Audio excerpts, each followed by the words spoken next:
So there was a pretty quiet week in terms of motorsports outside of IndyCar at Long Beach and F1 in Bahrain, but we did have the Euro Series finally get back in business with their season opener up in Valencia, Spain. So yeah, pretty quiet week from motorsports overall. So let's take a look at how motorsports fared this week. So, starting off, we have the Euro Series season doubleheader season opener at Valencia, Spain. Now called the Euro Series, no longer called the Whelen Euro Series. As yeah, they went to a rebranding during the off season. So now all four NASCAR International Series no longer have a title sponsor associated in the series name, because we now got Canada Series, Brazil Series, Mexico Series, and now the Euro Series. Damn, about time NASCAR did that. What took them so long? But yeah, anyway, to the race itself. Well, race one was completely dominated by Paul Joffreau, even despite the best efforts for Thomas Krenausis trying to catch Joffreau in the closing laps. He just could not get past Joffreau, and Paul Joffreau gets the win up in Valencia, Spain in the first race. And we had a good battle for third place between Yvonne Muller and our reigning champion, Vittorio Garelli. But despite Garelli's best efforts, he just ran out of time to pass Muller.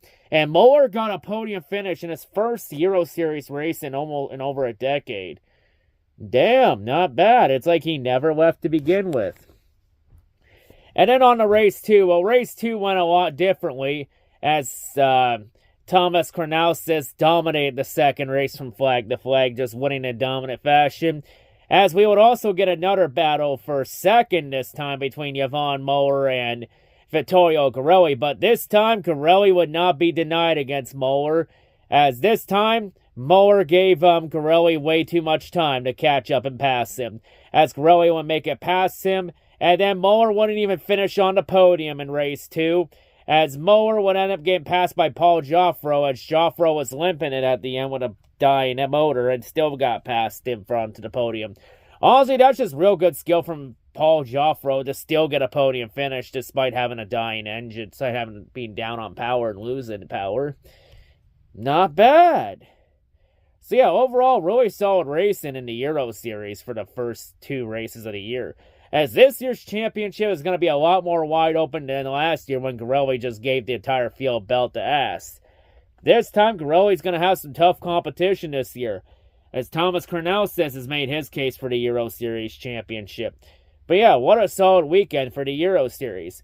So now 3 of the 4 international series have run at least one race this year.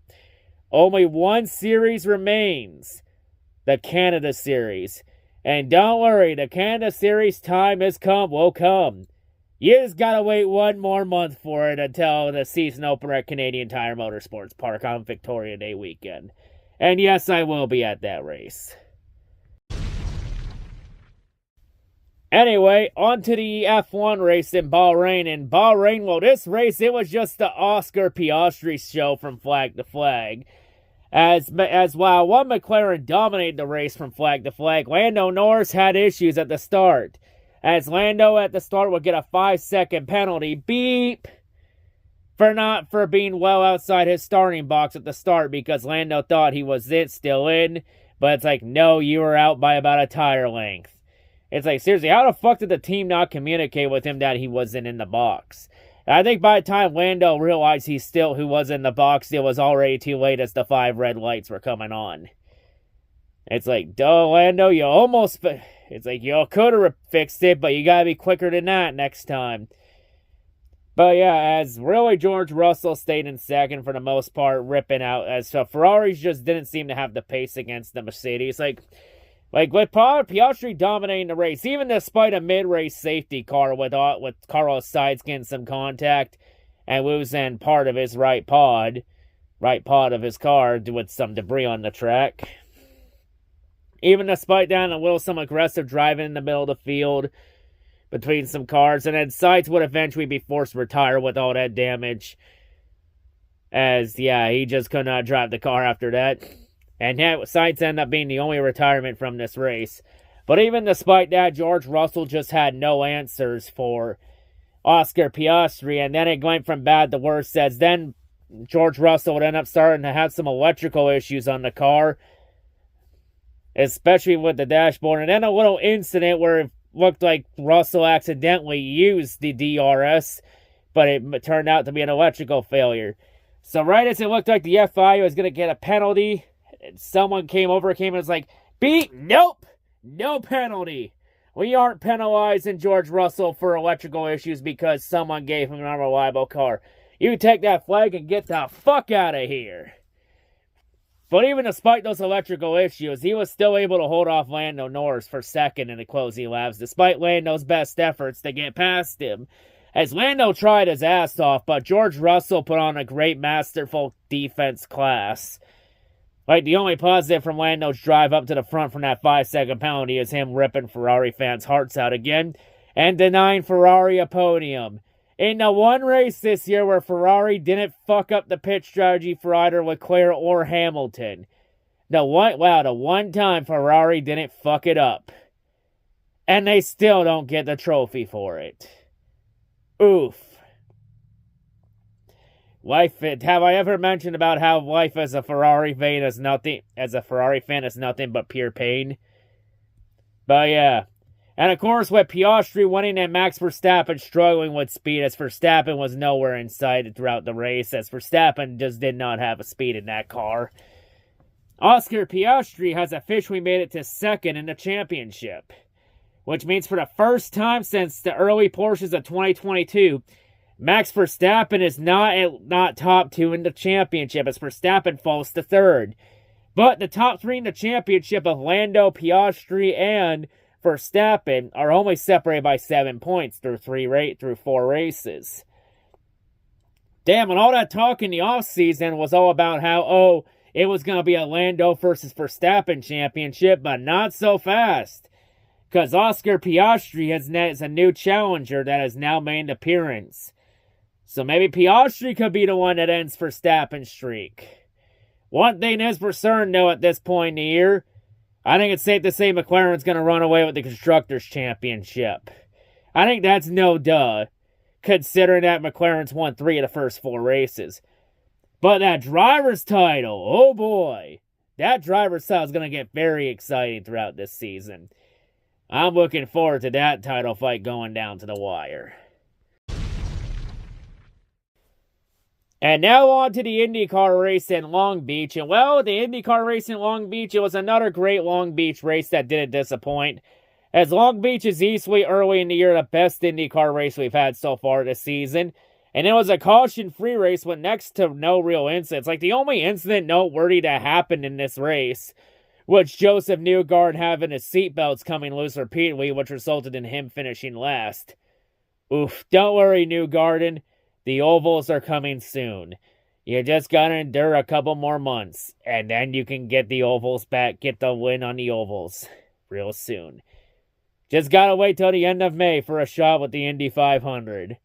And then you also got Gateway, and then the Cornlands of Iowa, and so on. But yeah, of course, up for this race, it was the Kyle Kirkwood show as Kirkwood dominated from flag to flag. Even despite the best efforts at the end from Alex Palou, as we all know how inevitable Alex Palou is based on what happened at Thermal Club a couple weeks ago. And of course, for this race, there was no technical issues as Fox never lost the broadcast feed for this race, unlike Thermal Club. So hey, at least Fox did fix that issue. But yeah, and solid broadcasting all around, but that was honestly really good to make up for what happened 3 weeks ago at the Thermal Club. But yeah, even despite Palou's best efforts, Palou just could not catch up to Kyle Kirkwood and get past him. As in Long Beach, Kyle Kirkwood decided that Palou ain't him today. As Kyle Kirkwood gets his second Long Beach win, winning in the streets of Long Beach. So now that's his second win at Long Beach. I think it's safe to say that Kyle Kirkwood already has the streets of Long Beach figured out pretty well. Solid drive for him. At the same time, though, not surprising that he ran so well in Long Beach, considering that Andretti always brings good cars for the street circuits. So not really surprised in the slightest. But even though Kyle Kirkwood won the battle today, Alex Palou is still winning the damn war for the IndyCar Championship. As Palou now is taking a commanding stranglehold over the championship early in the season. Like, I mean, it's pretty easy to get a stranglehold of the title when your results in the first 3 races are first, and second. Like, when you have 3 top 2 finishes in 2 of the 3 races, you're most likely going to be bitch slapping the field this early in the year. But yeah, for everyone crying about Palou's domination, boring fans, well, Kyle Kirkwood answered your prayers today. You get a break from Alex Palou winning this week. The prayers have been answered, as it turns out that Palou is, even though Palou is inevitable, he is as human as all of us, in that he's not invincible. He is a human and can lose. Will it matter in the grand scheme of things? Probably not, because he's probably going to easily cruise to his 3rd straight championship. But hey, at least this week, we had somebody new win, so we can talk about somebody else for a change. I mean, it was a good race for a caution-free race. Hey, NASCAR, take notes. You can't have exciting races when you don't manufacture a bunch of stupid bullshit cautions every little bit when it goes green for too long. Take notes from IndyCar. But yeah, most likely though, I hope everyone enjoyed this break, because when we go to Birmingham at Barber in a couple weeks for our next IndyCar race, most likely Palou is going to win that race and bit slap everybody back into reality. Probably belt to ass style. As of course, the next time IndyCar races will be at the start of May at Barber. And then we'll begin, and then that will be the last race before we go to Indianapolis for the month of May. But anyway, that'll wrap it up here. And I'll see you all for next week for F1 in Saudi Arabia. Oh God, I fucking hate when F1 goes to that shithole country. But hey, there's one positive out of all of it next weekend. NASCAR's return to the Rock for Xfinity and Trucks. Oh, what? You thought I was going to skip Xfinity and Trucks at Rockingham? Bitch, I wouldn't skip that for the fucking world, goddammit. The Rock is back, baby. If you smell what the final boss is cooking.